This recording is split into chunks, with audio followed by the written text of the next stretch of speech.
Hey favorites, it's your girl Just Jazzy. Listen, I'm sitting here and I'm just thinking, and channeling messages. As you can see, I've tweeted like two or three things already this morning. But coming to you because I'm sitting here and I'm just thinking like, don't let people rush you.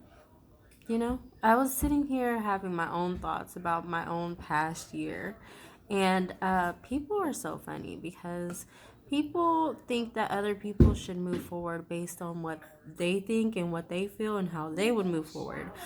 It's funny because half the time they don't know how they would move forward because they've never been in that position. And even when they have been in that position, and I say this to you guys often, they did not experience it the way you did because there are other factors that took place that makes it a whole different type of dynamic, you know? People can say like, "Oh, I lost a parent, I understand," or, I had a miscarriage, I understand. Things like that involve like traumatic events, or even like I was abused growing up, I understand. That I understand is so frustrating, and I say it too, I'm guilty of it. But the problem is, they don't understand because our soul contracts are so uniquely different. I've said this many times before, but each of our lives is like a fingerprint. It is not the same, no matter how many experiences we have that are similar to people around us, it's not the same. So, when you are experiencing something traumatic that involves grief, take your time. It's so weird that people want to rush it for you. You know, there are literally 4 stages to grief. You cannot go through the 4 stages in a day, in a week, in a month. Like, if you are, that's so unhealthy. It usually takes years to grieve something. Does that mean you can't move forward in life? No, that's not what that means. It just means that you're still in the fucking process of grieving and healing your soul from something that was super traumatic for you.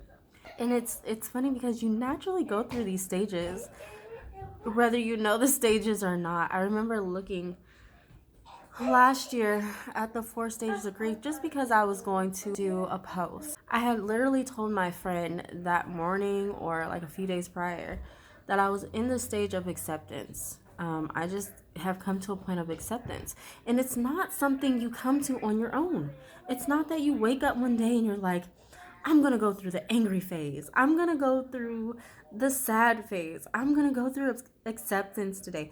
That's not how that works at all.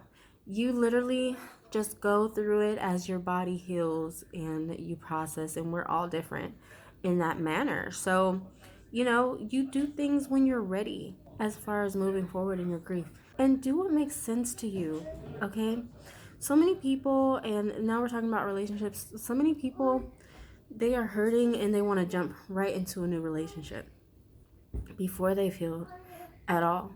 And so then they're like trying to find the love of their life and they're like forcing it, right? They're forcing it, they're progressing hella quickly before they even really know the person. And, it's like, you don't have to do that.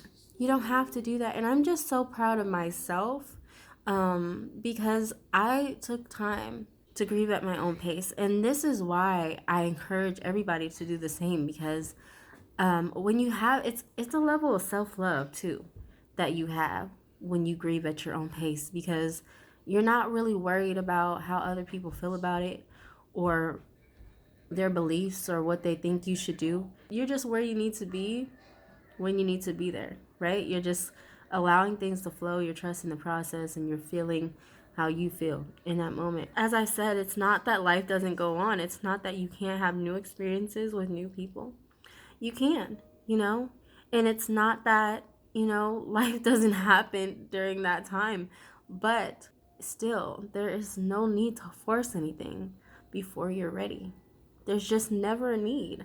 People say things should look like this or things should look like that. It's like the standards we hold in this country is crazy. The standards we hold, period. Okay? The idealization of how things should look, how kids should be brought up, how marriage should look, all this stuff. It's like, do what feels right for you, Okay, what feels right for you may not feel right for somebody else, you know?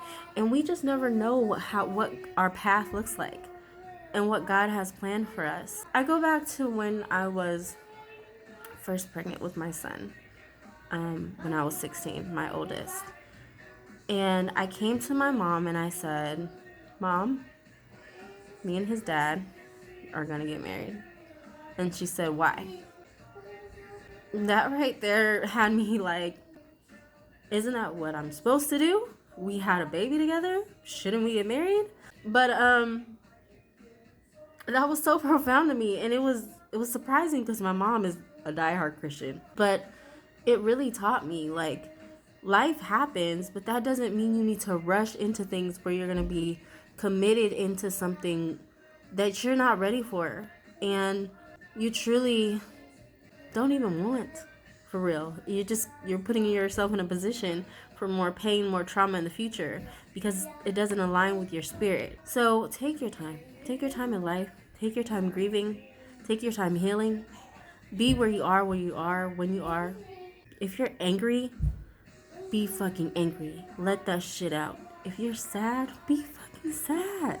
If you're in a point of denial, just be in fucking denial. Just do what you need to do to go through the processes to heal. Don't allow life to stop. Don't be stagnant. But also don't be sitting here trying to push yourself into shit you're not ready for. Nobody's perfect. We all make mistakes. But when you make a mistake, you learn the lesson and you go, okay, how should I move based on this? What is God trying to tell me? What do I need to do different? And then you do it different. But it's not that you need to rush anything, you need to force anything. That's my spill for today. I love you guys. Have an amazing day. Create an amazing day. Bye.